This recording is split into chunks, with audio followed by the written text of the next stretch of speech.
Well, good morning, church. Thank you for joining us on our deep dive. Today we're in James chapter 1, verses 19 through 27. A great section, lots of content, but I want to focus on specifically one verse. It's James 1:22, where James warns the readers not just to be a listener of the word and not one who applies it, and by doing that, they become self-deceived. I think it's so important to understand. As a matter of fact, anytime I work with a new believer, I always talk about how important it is that we do what we know to do. See, I think the reason a new believer is so passionate about Christ is they really don't know much, but they're doing everything they know. I mean, they know they were a sinner, lost, that God died for them through Christ, and that brought them salvation. But the danger is over time, they can learn more and more and more and more and more about God and not be applying what they know. This creates what I call an application gap. And an application gap will take away the passion you have for God. As a matter of fact, the closer what you know to what you do, the greater passion you're going to have. James just wanted to know, guys, he wanted to tell them, be very careful not to be like the Pharisees, really, because they knew a ton about God, but they weren't doing what they knew.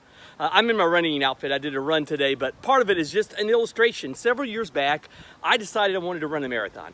I was a runner in high school, just ran the mile, not super far, but that's kind of the thing every runner wants to do. And so what did I do? I went and got information. I bought a couple books on running a marathon, and I read it. I went to YouTube videos, and I watched people talk about instruction on how to run a marathon. I went to several sites. I mean, I did lots of research, and I bet if you'd have tested me after all that reading, probably about a month's time, I could have got an A+ on how to run a marathon. But here's the problem.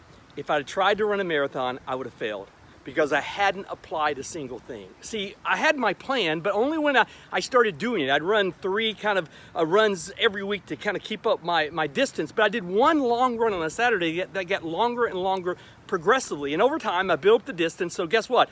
I completed a marathon. And it wasn't because I learned a lot, but I applied what I know. So here's what I'd ask. Are you applying what you know God has told you to do? Is there something you're convicted about? Is there something going on that God has said stop and you haven't stopped? Or something God said do and you're not doing? The key is not what we know, but the application of what we know. So guys, close that application gap.